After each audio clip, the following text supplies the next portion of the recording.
Porto Novo est donc interpellé afin qu'une solution soit trouvée pour que ces feux qui, au lieu de réguler la circulation, créent des accidents. Toujours dans la matinée de ce jeudi, un autre accident, celui-ci concerne un véhicule administratif qui roulait lui aussi à vive allure et dans sa course a percuté une dame au carrefour Avakpa Porto Novo. La victime a succombé à la...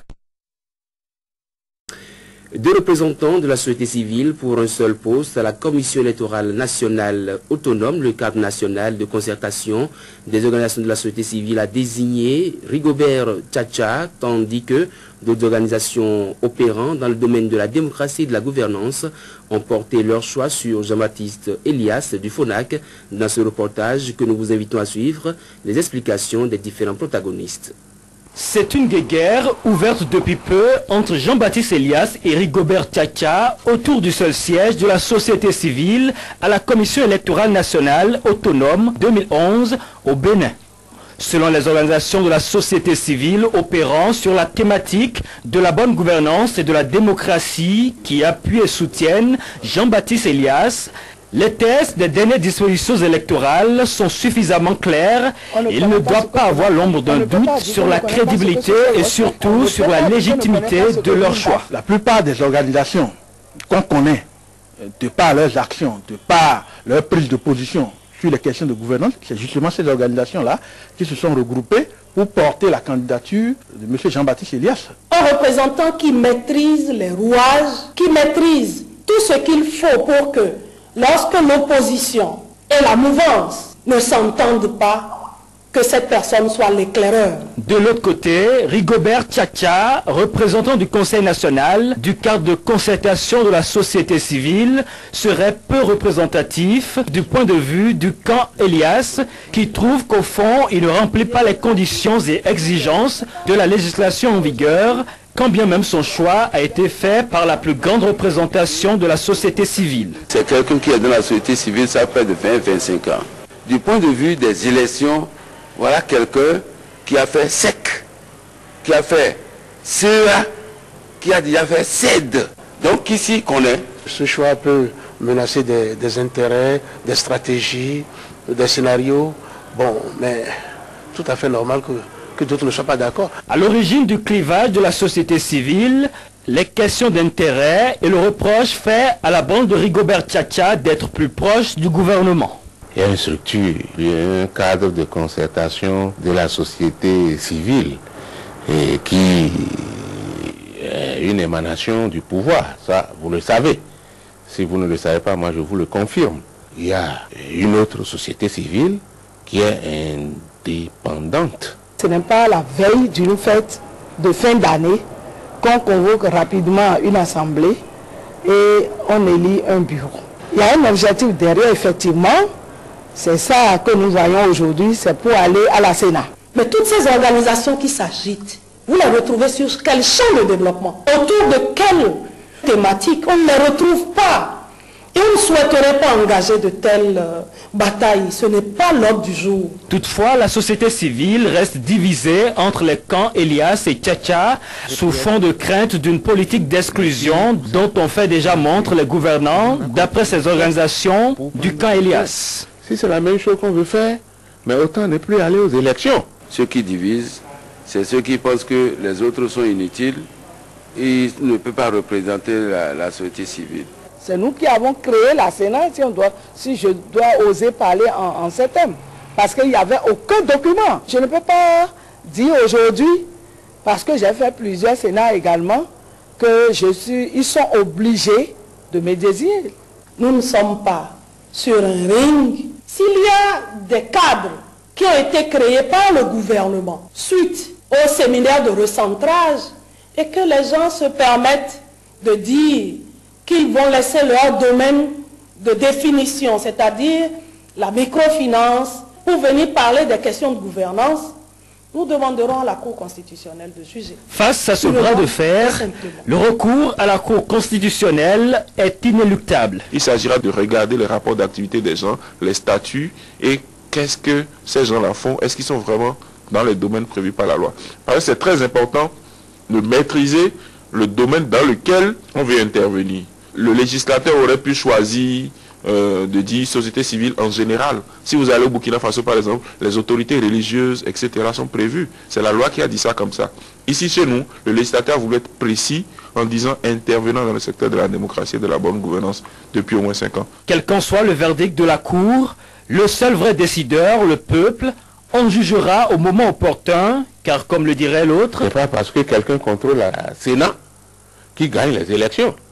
Justement, cette division au sein des organisations de la société civile complique davantage la désignation de l'unique représentant au sein de la Commission électorale nationale autonome et en rajoute un peu aux nombreuses incertitudes qui entourent la tenue effective de la présidentielle du 27 février prochain en attendant l'arbitrage de la Cour constitutionnelle. Voici ce qu'en pensent quelques Béninois interrogés par Ronald Robinson. Je pense que fondamentalement, pour couper court à toute polémique, il ne faut pas qu'on attende de la société civile qu'elle puisse désigner un représentant. Je crois qu'il faut la mettre hors jeu. Il faut que le jeu politique soit géré uniquement par les politiciens. Sinon, la société civile, c'est vous, c'est moi, c'est le chauffeur, c'est les immigrants. Après, on ne se retrouvera pas. C'est compliqué. Il vaut mieux qu'on oublie cette histoire. Il n'y a pas de société civile. Bon, il y a problème de sous, problème d'intérêt.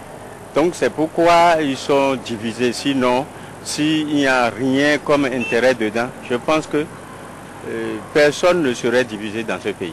Aucun groupe ne serait divisé. On a vu plein de gens qui étaient dans la société civile qui aujourd'hui sont au gouvernement et vice-versa. C'est un tremplin que certains ont trouvé parce qu'ils n'ont pas trouvé d'autres moyens d'entrer en politique. Il n'y a pas de société civile, c'est du leurre, c'est mon avis.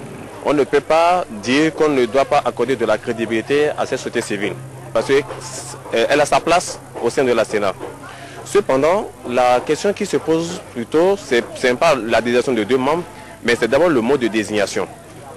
Parce que quand on prend la société civile a plusieurs composantes. Alors il y a des gens qui sont spécialisés dans les questions de démocratie, des gens qui sont spécialisés dans les questions de santé, des gens qui sont spécialisés dans les questions de famille, ainsi de suite, ainsi de suite. Alors à partir de là, il faudrait laisser d'abord ceux-là qui s'occupent des questions électorales, donc qui sont spécialisés en la matière et qui depuis un temps, d'abord on les constate d'ailleurs même sur le terrain, désigner en leur sein un représentant afin que ce représentant puisse valablement jouer son rôle. Mais quand on assiste, quand on dit une place de la société civile et que tous ceux qui se réclament de la société civile se lèvent et que maintenant on forme des clans juste pour des intérêts et partisans pour désigner un membre et que maintenant on se remet à la Cour constitutionnelle, là il y a un problème de base et qu'il faudrait voir. En faisant le jeu des politiciens aujourd'hui, ça passe que ça va donner demain. Celui qui est aujourd'hui avec le pouvoir peut se retrouver contre le pouvoir demain et celui qui n'est pas avec le pouvoir aujourd'hui peut se retrouver avec le pouvoir demain et les intérêts vont changer de camp. Et dès lors que les intérêts changent de camp, eh ben, le discours change également. Et ce n'est pas bon que la société civile soit versatile, surtout à cause de prébendes politiques. Comme membre de la Sénat, moi je demanderais que ce soit un homme digne, crédible, tout à fait sociable, capable de bien, de donner son point de vue à la Sénat. Il faut nécessairement qu'on prenne quelqu'un, mais celui qu'on va vouloir prendre, il faut que cette personne soit d'une bonne moralité d'abord, intègre comme je viens de le dire. Je fais très confiance à la société civile parce que le Béninois, sinon les Béninois auraient du sang. Le Béninois n'aime pas voir du sang couler. Quelle que soit la division qu'on aura observée dans la société civile, il y aura toujours une entente au bout du rouleau. À suivre à présent le chef-d'œuvre de Jean-Edmé Tokpé qui va à la découverte de la société civile dans son fonctionnement, ses attributions, le mode de désignation de ses représentants, surtout en cette veille d'élection qui marque un tournant décisif dans le processus démocratique en cours au Bénin. En matière électorale, elle observe et les institutions de la République tranchent. Parfois impuissante et toujours divisée, la société civile regroupe un nombre important de citoyens, ceux qui veulent d'un développement sans avoir recours à la politique. Seulement, certains acteurs oublient les règles de la loi 1901. Il y en a qui sont créés que pour régler des problèmes de ventre. Il y en a qui ne sont créés que pour régler des problèmes ponctuels et qui disparaissent après avoir réglé ces problèmes ponctuels-là. Force Élection est dans son rôle et d'autres organisations de la société civile aussi peuvent aller dans le même sens pourvu que le message passe. De suspicion en division, la société civile a fini par se désintégrer. Du coup, elle peut être crédible, sérieuse, verte et j'en passe. Illustration, Rigobert Tchatcha et Jean-Baptiste Elias se battent pour le seul ticket d'entrée à la Sénat. Au sein de Force Élection, chacun a son protégé. Joseph Diagbeno vote Tchatcha et Martin Assogba, lui, ne jure que par Jean-Baptiste Elias. Le coordonnateur du cadre de concertation de la société civile dans le littoral, lui, n'a pas négocié son entrée. Il siège désormais à la commission électorale départementale CED, un chassé-croisé dans lequel la société civile dite sérieuse affûte néanmoins ses armes pour les prochaines élections. Nous allons faire un décompte parallèle des élections. Nous nous préparons à former nos membres à la base jusqu'au niveau national pour observer le processus de délivrance des cartes que nous allons utiliser. Ces préoccupations sont celles d'une autre aile de la très large société civile. En quête de transparence, ces acteurs craignent le pire à cause de diverses observations. À l'étape où nous sommes, il y a encore du flou.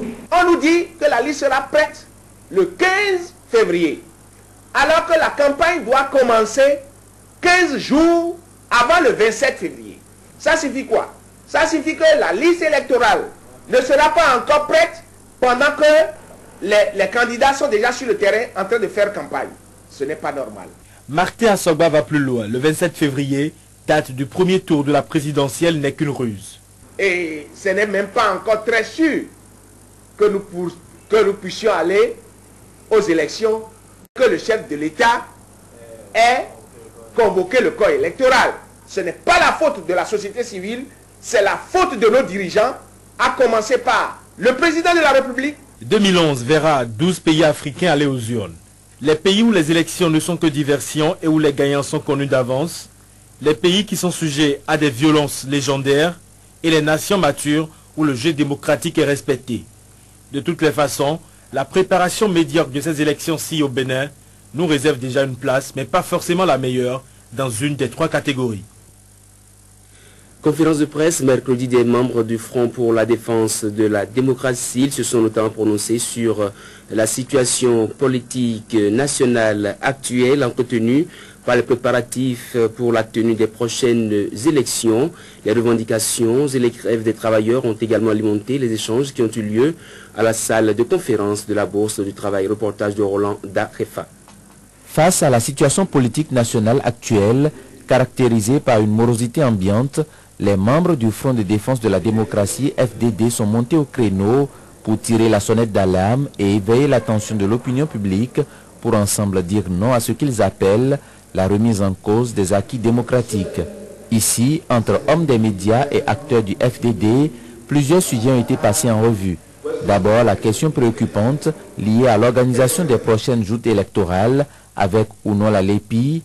Ensuite, la grève des agents de la santé, leur assignation en référé par le gouvernement et le débrayage des travailleurs du ministère de l'économie et des finances. À pratiquement un mois de la date fixée pour les élections présidentielles, la Sénat n'est pas encore mise en place. Donc l'opposition, je parle des formations politiques, ne dorment pas. Nous sommes dans un état de droit. Vous ne pouvez pas permettre à certains de jouir de leur liberté et empêcher les autres